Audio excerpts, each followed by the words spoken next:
જય શ્રી કૃષ્ણ, જય મહાદેવ, જય દ્વારિકાધીશ.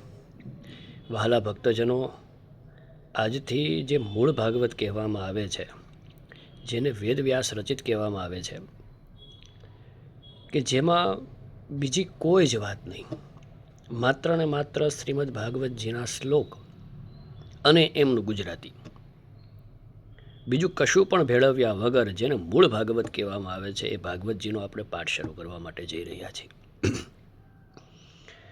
તો આજે પ્રથમ દિવસે બીજી કોઈ વાત ન કરતા શ્રીમદ ભાગવતજીનું જે મહાત્મ્ય છે એ મહાત્મ્યમાંથી આજના દિવસે જેટલા બી શ્લોકો બની શકે એ શ્લોક અને એમનું ગુજરાતી આપણે શરૂ કરીએ, જેનાથી જે મૂળ ભાગવત છે એ ભાગવત આપણને ખબર પડે.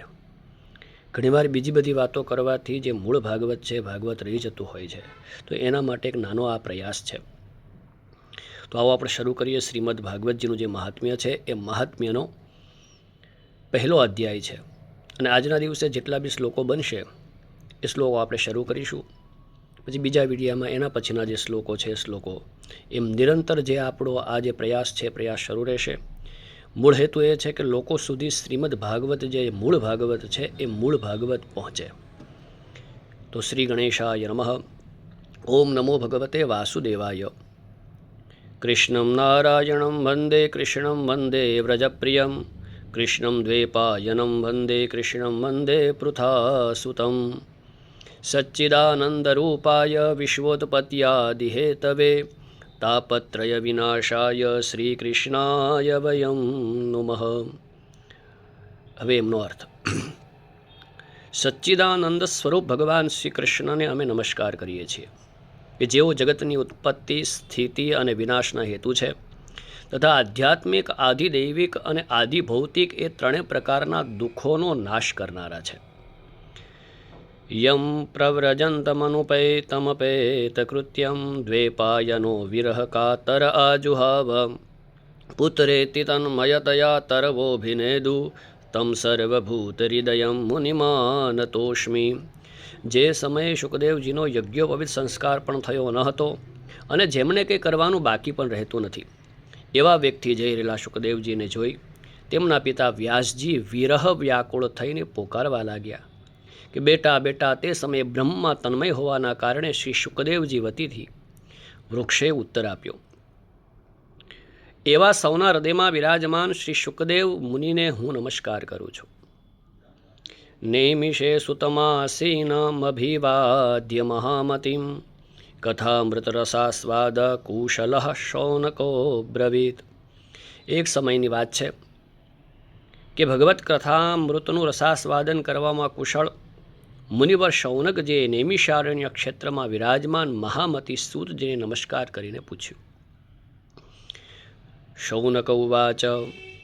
અજ્ઞાનધ્વાંત વિદ્વંશ કોટિસૂર્ય સમપ્રભ સુતાખ્યાહિ કથાસારમ મમ કર્ણરસાયણમ. હે સુતજી, અજ્ઞાનના અંધકારનો નાશ કરવા માટે તમારું જ્ઞાન કરોડો સૂર્ય સમાન છે. તમે અમારા કાનો માટે રસાયણ અમૃત સ્વરૂપ સાર ગર્ભિત કથા કહો.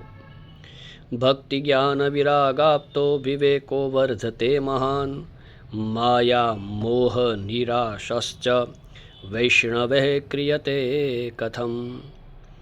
ભક્તિ જ્ઞાન અને વૈરાગ્યથી મળનારા મહાન વિવેકની વૃદ્ધિ કેવી રીતે થાય, અને વૈષ્ણવો આ માયા મોહથી કેવી રીતે છુટકારો મેળવે. ઇહ ઘોરે કલો પ્રાયો જીવશ્ચાસુરતામ ગતઃ ક્લેશાક્રાંતસ્ય તસ્યૈવ શોધને કિમ પરાયણે. આ ઘોર કળયુગમાં જીવો પ્રાયઃ આસુરી સ્વભાવના થયા છે. વિવિધ ક્લેશોથી આક્રાંત આ જીવોને શુદ્ધ દેવી સંપદા સંપન્ન બનાવવાનો શ્રેષ્ઠમાં શ્રેષ્ઠ ઉપાય શો છે એ અમને કહો. શ્રેયશામ યદભવત શ્રેયં પાવનાનાં ચ પાવનમ કૃષ્ણ પ્રાપ્તિકરમ શશ્વત સાધનમ તદ્વધાયુનામ. હે સુતજી, અમને એવું કોઈ શાશ્વત શાસ્ત્ર બતાવો કે જે સૌથી વધુ કલ્યાણકારી હોય તથા પવિત્ર કરનારાઓમાં પણ પવિત્ર હોય અને જે ભગવાન કૃષ્ણ પરમાત્માની પ્રાપ્તિ કરાવી શકે. ચિંતામણિર્લોક સુખમ સુરદ્રુઃ સ્વર્ગ સંપદમ પ્રયચ્છતિ ગુરુ પ્રીતો વૈકુંઠમ યોગી દુર્લભમ. ચિંતામણી તો કેવળ લૌકિક સુખ આપી શકે છે અને કલ્પવૃક્ષ વધુમાં વધુ સ્વર્ગીય સંપત્તિ પ્રાપ્ત કરાવી શકે, પરંતુ ગુરુદેવ જો પ્રસન્ન થઈ જાય તો યોગીઓ વડે પણ દુર્લભ એવું ભગવાનનું નિત્ય વૈકુંઠ ધામ પણ આપી દે છે. ત્યારે સૂતજી બોલ્યા, સૂત ઉવાચ પ્રીતિ શૌનક ચિત્તે તે યતો વચ્મી વિચાર્ય ચ સર્વ સિદ્ધાંત નિષ્પન્નમ સંસાર ભયનાશનમ. હે શૌનકજી, તમારા હૃદયની અંદર ભગવાન પ્રત્યે પ્રેમ છે, તેથી હું વિચાર કરીને સંપૂર્ણ સિદ્ધાંતોનો જો નિષ્કર્ષ છે, જેને સાર કહેવામાં આવે છે, એ તમને સંભળાવું છું કે જે જન્મ અને મૃત્યુના ભયનો નાશ કરનારો છે. એટલે શ્રીમદ ભાગવતની જે કથા છે ને, એ મૃત્યુનો પણ નાશ કરે છે અને મૃત્યુનો જે ભય છે એ ભયનો પણ નાશ કરે. મૃત્યુનો નાશ એટલે શું? મૃત્યુનો નાશ એટલે મૃત્યુમાંથી માણસ મુક્ત થઈ જાય એવું નહીં, પણ મૃત્યુનો જે ભય છે ને એ ભયમાંથી શ્રીમદ ભાગવતની કથા મુક્ત કરાવે છે. ત્યાર પછીના શ્લોકમાં કહે છે, ભક્ત્યોગવર્ધનમ યચ્ચ કૃષ્ણ સંતોષ હેતુકમ તદહમ તે ભિધાસ્યામી સાવધાનતયા શૃણુ. હું તમને તે સાધન બતાવું છું કે જે ભક્તિના પૂરમાં વૃદ્ધિ કરે છે અને ભગવાન કૃષ્ણની પ્રસન્નતાનું મુખ્ય કારણ છે.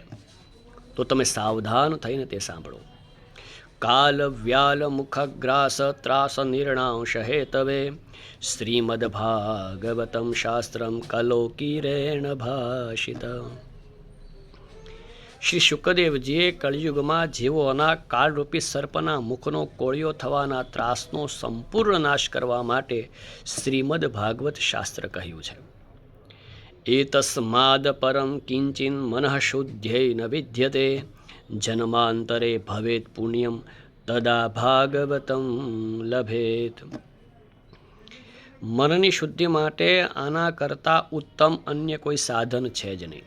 જ્યારે મનુષ્યના જન્મ જન્માંતરોનો પુણ્યનો ઉદય થાય છે ને, ત્યારે તેને આ ભાગવત શાસ્ત્રની પ્રાપ્તિ થાય છે. પરીક્ષિતે કથા વક્તુમ સભાયામ સંસ્થિતે શુકે સુધા કુંભમ ગૃહીત્વૈવ દેવાસ્તત્ર સમાગમન. જ્યારે શુકદેવજી રાજા પરીક્ષિતને આ કથા સંભળાવવા માટે સભામાં વિરાજમાન થયા, ત્યારે દેવતાઓ અમૃતનો કળશ લઈ તેમની પાસે આવ્યા. શુકમ નત્વા વદન સર્વે સ્વકાર્ય કુશલાહ શુરાહ કથા સુધામ પ્રયચ્છસ્વ ગૃહીત્વૈવ સુધામિમામ. દેવતાઓ પોતાનું કામ સાધવામાં કુશળ હોય છે, તેથી અહીં પણ તેઓ સૌ સુખદેવજીને નમસ્કાર કરીને કહ્યું કે તમે અમૃત લઈ લો અને બદલામાં અમને કથામૃતની પ્રાપ્તિ કરાવો.